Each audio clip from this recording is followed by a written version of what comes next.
es la última de 8 bienaventuranzas. Y es bastante desconcertante para mí, después de que el texto nos dice: dichosos los pobres en espíritu, dichosos los que lloran, dichosos los humildes. Y finalmente el texto remata diciendo que dichosos los perseguidos por causa de la justicia, porque el reino de los cielos les pertenece. Y es más, es la única bienaventuranza. Extienden y explican, gracias a Dios, más sinceramente lo vamos a ver. Dichosos ustedes serán ustedes cuando por mi causa la gente los insulte, los persiga y levante contra ustedes toda clase de calumnias. Alégrense y llénense de júbilo, porque los espera una gran recompensa en el cielo. Así también persiguieron los profetas que los precedieron a ustedes. Vaya manera de cerrar las bienaventuranzas. Por eso digo yo que a veces me tocan los textos más difíciles. ¿Qué vamos a hacer en estos minutos? Yo como siempre, siempre me gusta, bueno, pero eso en qué contexto está, eso me toca como mirar más atrás a ver si logro digerir un poco lo que está diciendo, que es bien importante. Entonces vamos a hacerle como algunas observaciones que hice del texto. Luego vamos a mirar algunas implicaciones de lo que estas observaciones nos arrojan, y por último unas conclusiones. Entonces empecemos. Esta es la última de las 8 bienaventuranzas, como había dicho, que se nos presentan en forma consecutiva y lógica. No había visto que las bienaventuranzas fueron consecutivas y lógicas, pero así dicen los estudiosos. Y la verdad que uno leyendo más y más, como que sí se va cayendo eso en cuenta de que para ser dichoso porque llora es necesario ser pobre en espíritu. Ahí hay una cosa interesante. Entonces, pero no deja de sorprender que la última bienaventuranza tiene como una connotación negativa, aparentemente. Yo creo que más adelante un poco vamos a cambiar esa perspectiva de negativo. Y como había dicho, pues es la única que se le dedican 3 versículos, ¿no? Entonces, vamos a devolvernos un poquito, a manera de resumen.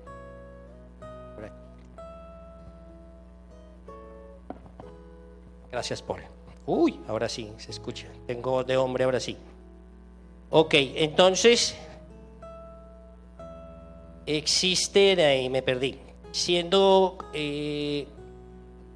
conscientes hablando de la observación de que el texto que le hice al texto, hay varias clasificaciones de cómo están las bienaventuranzas, pero la que encontré, digamos, más común es que las primeras 4 tienen que ver con lo que es el cristiano en esencia, lo que el creyente busca o anhela, y luego las demás pasa a describir más cómo nosotros nos comportamos. Digamos que las primeras tienen más que ver con nuestra relación con Dios, ¿cierto? También hay algo que me ilumina a la hora de coger un texto bíblico, y es estudiar un poco cuál es la intención del autor. Y hay que recordar que en Mateo, en este pasaje en particular, podemos ver que Mateo tenía un auditorio. Bueno, o sea, eso lo dice de alguna manera la lectura más global. El auditorio de Mateo era judío. Y además, importante, Mateo quiere mostrar cómo Jesús es la consumación y el cumplimiento de toda la historia. De toda la historia bíblica acerca de Dios e Israel. Que Jesús es el Mesías del linaje de David. Que Jesús no es un simple ser humano. Es Dios hecho hombre. Es Dios con nosotros, es Emmanuel. Ese, digamos, a grosso modo es la intención de Mateo al configurar su evangelio. Hay una cosa interesante en la que podemos comprobar esto que Mateo nos está diciendo. Si uno se va al evangelio de Lucas, que supuestamente es un registro ordenado de las cosas que se cumplieron entre nosotros, este capítulo de Lucas, Dios, ya lo embolaté. No, aquí está. hay algo que a mí siempre me ha causado asombro. Cuando Jesús regresó a Galilea en el poder del Espíritu, estaba en la tentación al que fue sometido, y se extendió su fama por toda aquella región, enseñaba en las sinagogas y todos lo admiraban. Fue a Nazaret, donde se había criado. Un sábado entró en la sinagoga como fue su costumbre, se levantó para hacer la lectura y le entregaron el libro del profeta Isaías, y al desenrollarlo encontró el lugar donde está escrito lo siguiente: el Espíritu del Señor está sobre mí, por cuanto me ha ungido para anunciar buenas nuevas a los pobres, me ha enviado a proclamar libertad a los cautivos y a dar vista a los ciegos, y poner en libertad a los oprimidos, a pregonar el año agradable del Señor. Ustedes saben cómo termina este pasaje. Primero la admiración de los demás, pero después empezó Jesús a meterse en problemas y terminó echado de ahí. Este es el tipo de afirmaciones que empezó a hacer Jesús. Cuando llegó al Sermón del Monte, él ya había hecho este tipo de declaraciones. Él ya de alguna manera había tratado de hacer entender a ese auditorio judío, según Mateo, que él no venía a postergar el status quo, el establecimiento, como llaman, o el conjunto de valores de los judíos. O sea que venía a dar un mensaje contundente y controvertido para su auditorio, como lo pasó aquí. Aquí finalmente los judíos lo rechazaron y empezaron los problemas de alguna manera. Bueno, no tanto para el Señor, porque era el Señor, sino para el pueblo por el tema de su revelación. Ok, el pueblo de Israel, es bien, sabemos bastante que tenía muchas expectativas de grandeza, ¿no? Creía ferventemente en los beneficios que vendrían según las promesas del Antiguo Testamento. Por otro lado, tenían una larga experiencia en la lucha en términos militares. ¿Cuánto llevaba el pueblo judío luchando por ser reconocido como pueblo de Dios? ¿Cuántos emperadores de alguna manera con cuántos emperadores habían combatido de alguna manera por ese tema? O sea, había bastante orgullo. El mismo fariseo, con un orgullo bastante inflado, tenía unas expectativas muy distintas del Mesías que habría de venir. Pero, oh sorpresa, llega Jesús ahora diciendo que el reino de los cielos es para los pobres en espíritu, que los que lloran serán consolados, que los humildes heredarán la tierra. Esto era mucho más de lo que esta gente podía soportar. Por eso es que había bastante decepción en el auditorio de Jesús en ese momento, cuando él se atrevió a formular tales cosas. Y para colmo, como decía, terminan las bienaventuranzas diciendo: y a quienes les pertenece el reino de Dios serán perseguidos por causa de la justicia. Tremendo. Esto a manera de observación. Ahora miremos. Para nosotros hoy ser perseguidos es algo que hemos minimizado por causa de la comodidad en la que vivimos. Por eso es que el video aparece muy trivial con relación al tema que estamos tratando hoy. Esa fue mi intención. Pero es que es así. Yo suelo decir por ahí, abuelo de pájaro, me persigue una duda. ¿Ustedes lo han visto por ahí? No, es que me persigue una duda. Es término perseguido. O decimos que a tal o cual persona lo persigue su pasado. Y la persecución que vivimos ahí es un objeto de chiste. Nos encanta ver persecuciones y totearnos de risa por el susto del otro. Menos mal que el texto nos arroja una explicación contundente acerca de a qué se refiere la expresión perseguidos a causa de la justicia. Y es explicada de la misma manera que Jesús se viene refiriendo desde el comienzo de su ministerio público. Y en el versículo 11 nos dice esto: es por mi causa. Bienaventurados los perseguidos por mi causa. Y yo digo, tremenda declaración. Y otra cosa que estaba pensando es, la única manera de nosotros poder tragar un poco acerca de lo que Jesús está diciendo aquí es reconocer algo importantísimo, y es que aquí Dios mismo se está revelando en la persona del Señor Jesucristo. Una afirmación como esa, o como la que acababa de hacer en la sinagoga, diciéndoles a ellos, hoy esta palabra se ha cumplido.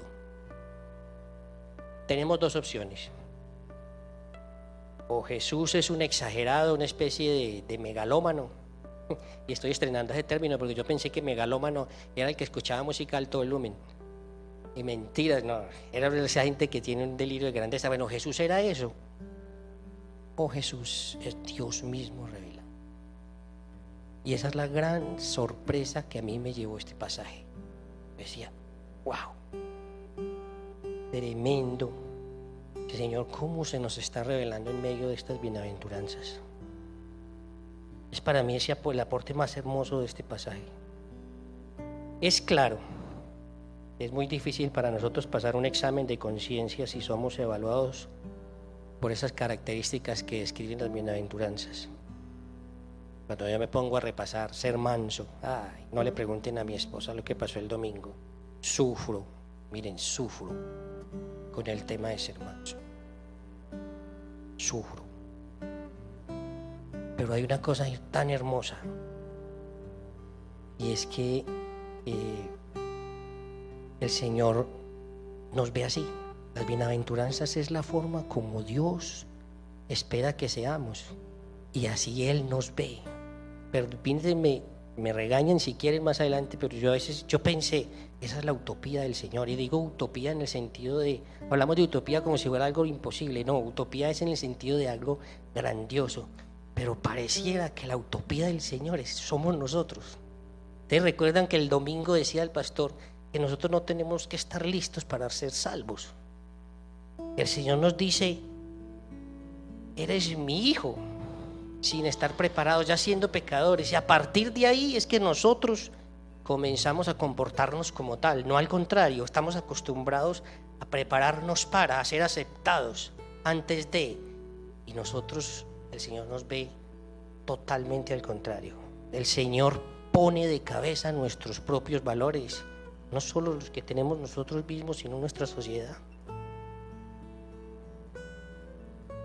Interesante. Por eso es que Él dice, síganme. Él es el único, escúchenme bien, Él es el único que puede ser lo que está afirmando que debemos ser sin perder el examen. Él no pierde el examen al repasar estas bienaventuranzas. Y lo más maravilloso es que Él está ratificando lo que dijo allá en la sinagoga. El Espíritu del Señor está sobre mí, por cuanto me ha ungido para dar buenas nuevas a los pobres, me ha enviado a sanar a los quebrantados de corazón, a pregonar libertad a los cautivos y vista a los ciegos, a poner en libertad a los oprimidos. Está siendo congruente en su revelación. Ya había dicho que nosotros, para el Señor, nos acepta como somos. Y luego dice que vivamos de acuerdo con esa condición. Por eso es que aquí hablamos de un proceso de santificación.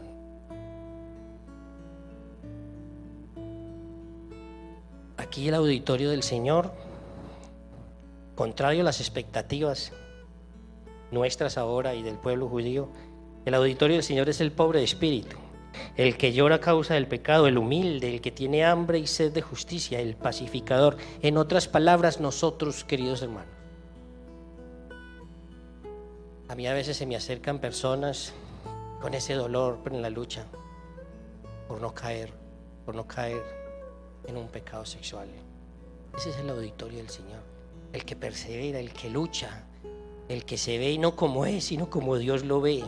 Por eso es que las bienaventuranzas en este momentico, así, vistas así, nos tienen una connotación negativa como lo afirmaba al principio, sino una connotación completamente positiva. Ahí es donde cobra lugar esta bienaventuranza.